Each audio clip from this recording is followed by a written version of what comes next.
Hello, everyone, and welcome to our preview podcast here at We Know Scripted TV for Lord of the Rings, The Rings of Power. I'm your host, Taran Armstrong, and I am here with my co-host, Grace Leeder. How you doing, Grace? I'm good. You just asked me to make these rings.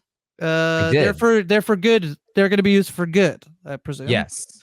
Great. Only good things. There's some weird magic stuff happening. Listen, I don't remember all of it. That's what we're here for today. You did ask me to remember to make rings, though, so that's good. A quick refresher Yeah. on what's happening with all these rings and why a volcano exploded. That is what we're doing here today. We're going to be talking about season 1, just a brief refresher on season 1, what we are looking forward to in season 2, and to announce that we are in fact doing some coverage here for Rings of Power. Brief history: I am a Lord of the Rings fan. I read the books, I watched the movies. I have not read the Silmarillion. I feel very in the dark about Lord of the Rings lore. I also watched the, Hobbit. The Hobbit. The many Hobbit movies that they made. And I also watched Rings of Power season 1. I know there are a lot of opinions about it. I enjoyed it. I actually thought it was very fun. I thought it was a fun time. I know that some people had some issues with it. I do think that the look of it, despite how much money was spent on it, is not quite like HBO levels. But I'm not like that upset about it. So I'm excited for season 2, but I definitely need a little bit of a refresher here on season 1.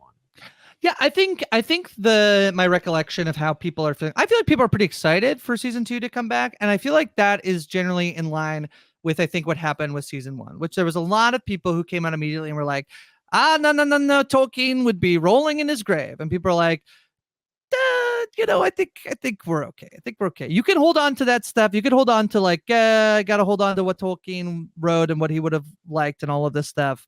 That's fine. You can do that and you don't need to watch the show. Or I think you can understand that they have to adapt what he wrote, and they're a little bit limited in what they're able to adapt because of what they actually have the rights over, which is a whole thing probably we don't need to get into today.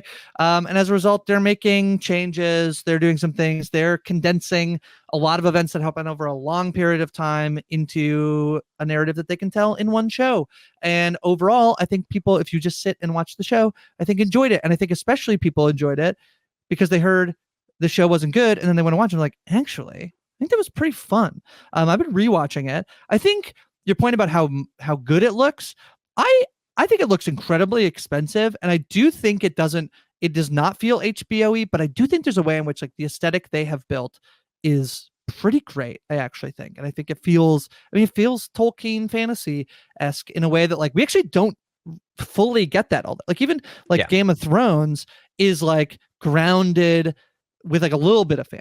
Oh yeah, and there are, and that's only now that we're and there's dragons, whereas this is high fantasy stuff that we're getting into, and I think it looks pretty marvelous, but in a way that it's also well, that's fake, that golden tree is fake, obviously. Yeah, so it does feel different. I think that high fantasy visuals are still not quite out of the uncanny valley yet.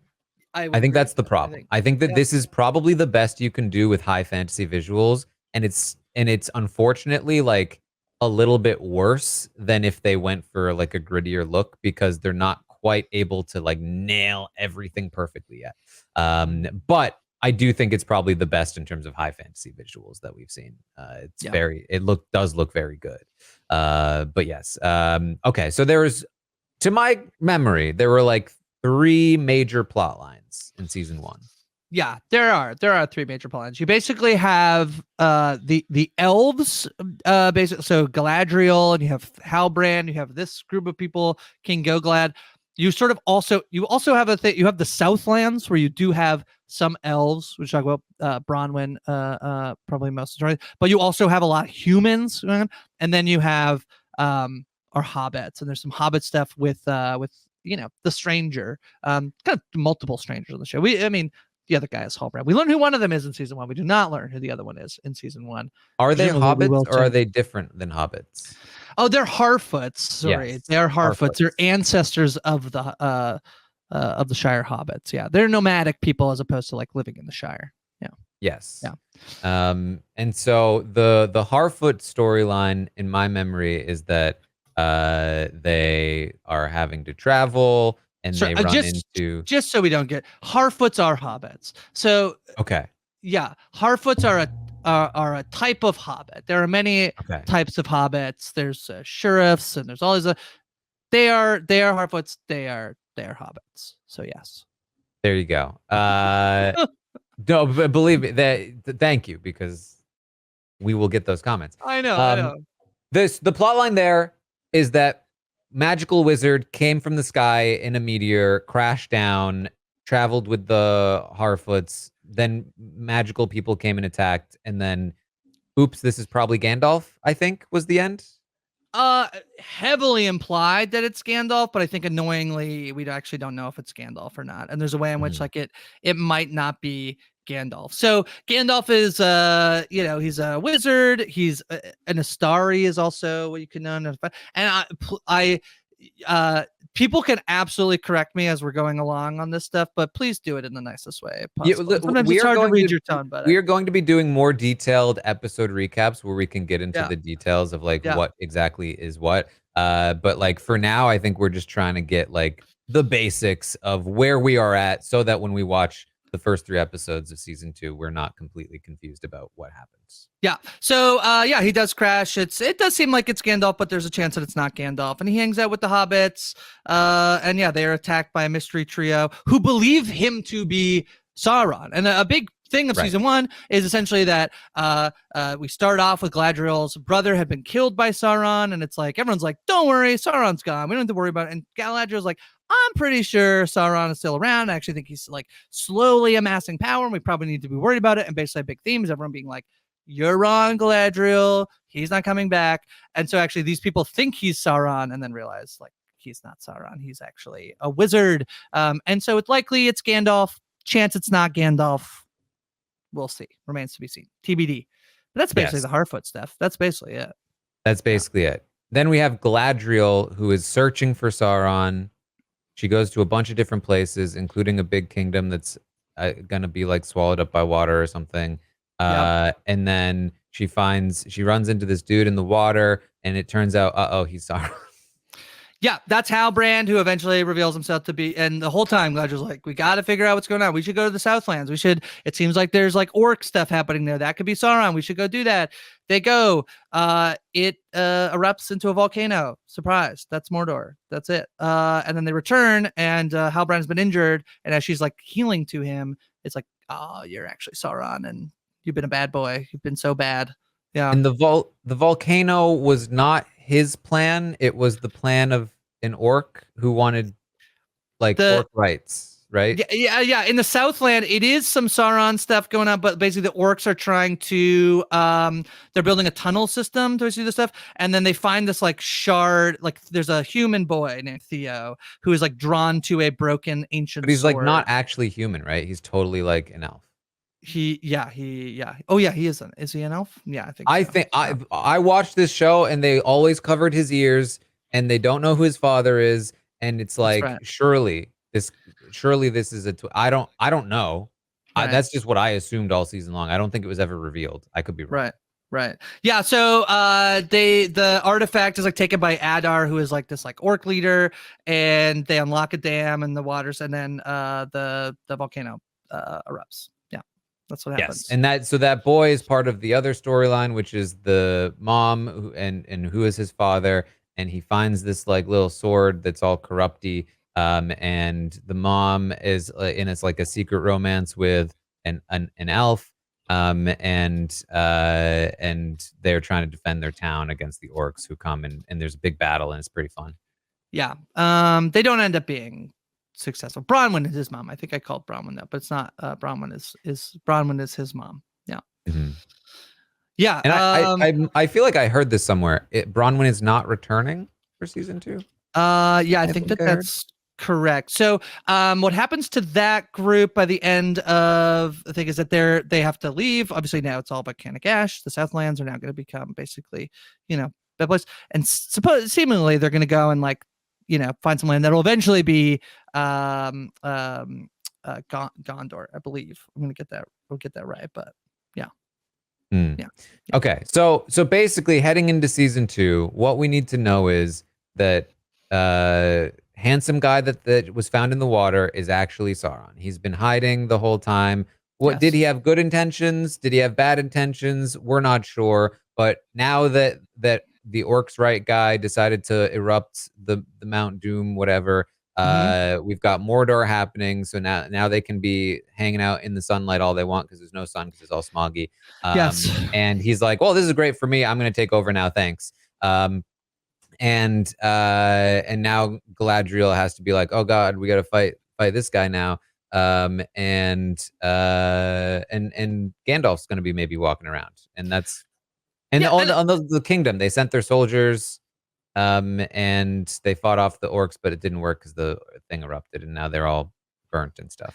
Yeah, and there's also this like Celebrimbor stuff. Celebrimbor is like the guy who's making the rings, and he has by the end of he has made three rings. They're worn by Galadriel, Elrond, and Celebrimbor.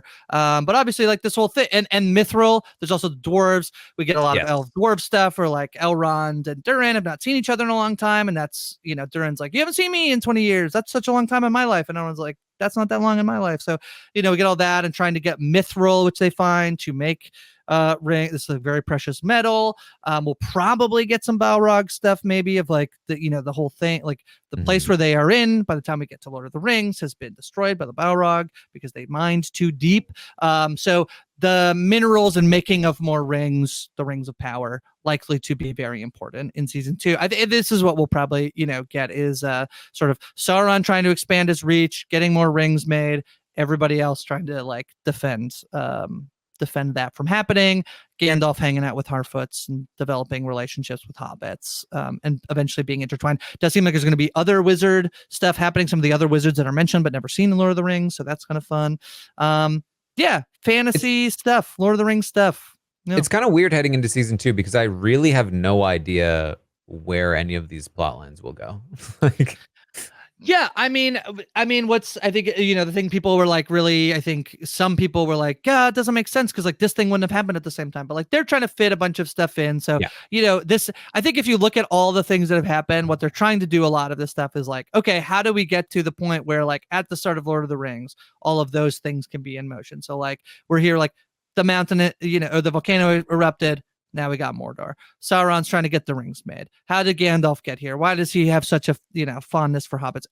Assuming it's Gandalf again. So yeah, that's the stuff. That's basically the stuff. I think that's basically it. And the thing I'm excited about for this show is that even though for the plot I'm kind of like, I don't know where we go, I just genuinely, and this is important because as you can tell from the other shows I've talked about, I don't like long shows that waste my time. But I just kind of enjoy existing in Rings of Power. Like, it's just kind of pretty and it's fantasy and things are happening. I can just live there and it's kind of a cool vibe. And so I'm happy to just like live in that vibe for a little while. And if the plot gets cool and I get invested again, great. If not, it's at least I'm hanging out in, Middle Earth. Yeah. Or elsewhere. I don't know.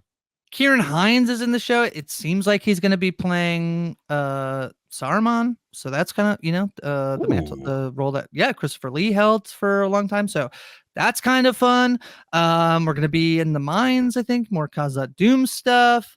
I think it should be pretty fun. I do think this is such a vibesy show, and then obviously it has so much lore. That's what we're gonna hope to be able to bring you is like explain what actually happened in the scenes that happened and talk about whether they worked. But that's the plan. This is kind of the idea for the podcast, okay? If you like the show, if you want to watch the show, I'm the vibes guy. Yeah. Grace is going to help explain the stuff that we might want to know. The other things that are they hobbits or Harfoots? That's what Grace knows. We are going to flip roles if I came on a live feed update. Yeah. Yeah. That's good. That's what it will be. It's gonna be great. There you go. That's what you can look forward to here with the Lord of the Rings, Rings of Power coverage. And that's about it. Stay tuned. See you all soon.